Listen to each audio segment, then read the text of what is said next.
जय श्री कृष्णा भक्तों, श्रीमद् भगवद गीता अध्याय 6 श्लोक 31।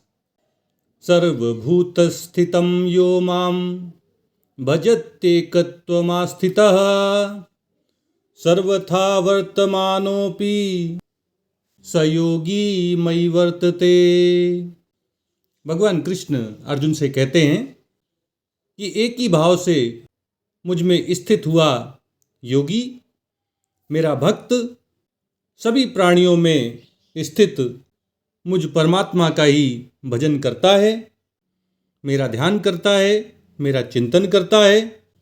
भगवान कहते हैं कि ऐसा योगी सब बर्ताव करते हुए, यज्ञ की भांति अपने कर्तव्यों का पालन करते हुए, अपने सभी कर्मों को करते हुए भी सदा मुझ में ही बरतता है, मुझ में एक ही भाव से स्थित रहता है।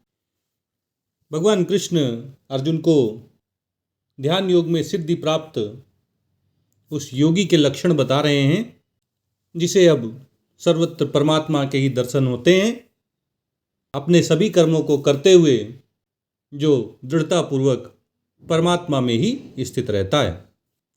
जब योगी सिद्धि को प्राप्त कर लेता है, जब वह सर्वत्र परमात्मा के ही दर्शन करने लगता है, सभी प्राणियों में उसे भगवान श्री कृष्ण के ही दर्शन होते हैं और सभी प्राणी उसे भगवान में ही स्थित दिखाई देने लगते हैं, तो भगवान कहते हैं कि फिर मैं कभी उसकी नज़रों से ओझल नहीं होता हूँ, उसके सामने से मैं कभी अदृश्य नहीं हो पाता हूँ और वह भी मेरे लिए कभी अदृश्य नहीं होता है, सदा मेरी आँखों के सामने मेरी दृष्टि में बना रहता है।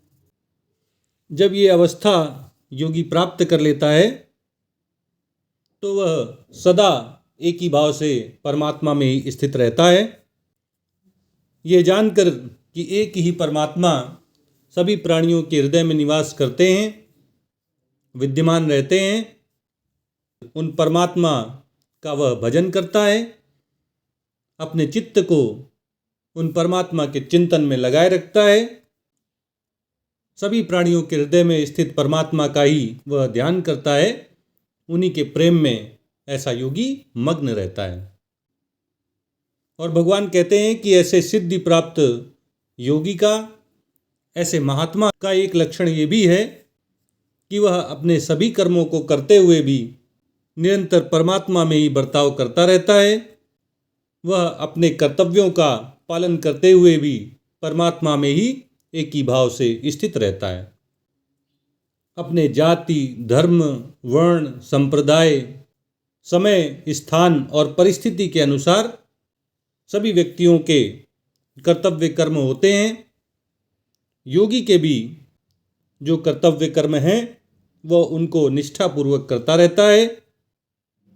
लेकिन जहाँ सामान्य पुरुष अपने कर्मों को करते समय कर्मों में ही खो जाता है, कर्मों में ममता से, आसक्ति से और कामना से ग्रसित हो जाता है, वहीं सभी प्राणियों में परमात्मा का दर्शन करने वाला योगी अपने कर्तव्यों का भली भांति पालन करते हुए भी परमात्मा में ही स्थित रहता है। ऐसे योगी और परमात्मा के बीच जरा सा भी अंतर नहीं होता है। ये विशिष्ट द्वैतवाद कहलाता है, जिसमें दो होकर भी भक्त और भगवान एक ही होते हैं। प्रेम की प्रगाढ़ता हो जाने के कारण उनका अंतर, उनमें भेद समाप्त हो जाता है। जैसे पति और पत्नी भले ही दो दिखाई देते हैं, लेकिन वह प्रेम के कारण, एक दूसरे के प्रति समर्पण के कारण अपने आप को एक दूसरे से भिन्न नहीं मानते हैं।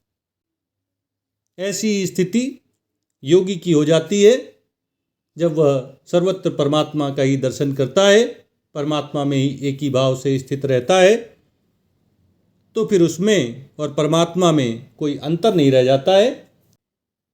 संतों ने कहा है कि भक्त और भगवान में नहीं रंच भर बीच। भगवान और उनके भक्तों में प्रेम की प्रगाढ़ता इतनी अधिक हो जाती है कि उनके बीच रंच मात्र भर भी अंतर नहीं रह जाता है। भक्त और भगवान एक हो जाते हैं। गुरु नानक देव भी इसी बात को कहते हैं कि ते नर हर अंतर नहीं, साची नानक मान। गुरु नानक जी कहते हैं कि उस नर में, उस मनुष्य में और हर में, भगवान में, परमात्मा में कोई अंतर नहीं है। इसको सच मानो, इसमें संदेह करने की आवश्यकता नहीं है। जो अपने हृदय में भगवान को सदा सदा के लिए स्थित कर लेता है, दृढ़तापूर्वक भगवान में एक ही भाव में स्थित हो जाता है, अनन्य भाव से भगवान के प्रेम में मग्न हो जाता है, ऐसे योगी में, ऐसे भक्त में और भगवान में जरा सा भी अंतर नहीं होता है। ऐसा योगी, ऐसा महात्मा अपने सभी कार्यों को करते हुए, अपने सभी कर्तव्यों का पालन करते हुए, शास्त्रों के अनुसार बताए गए अपने सभी कर्मों को करते हुए भी सदा परमात्मा में ही रमण करता है, परमात्मा में ही बरतता है।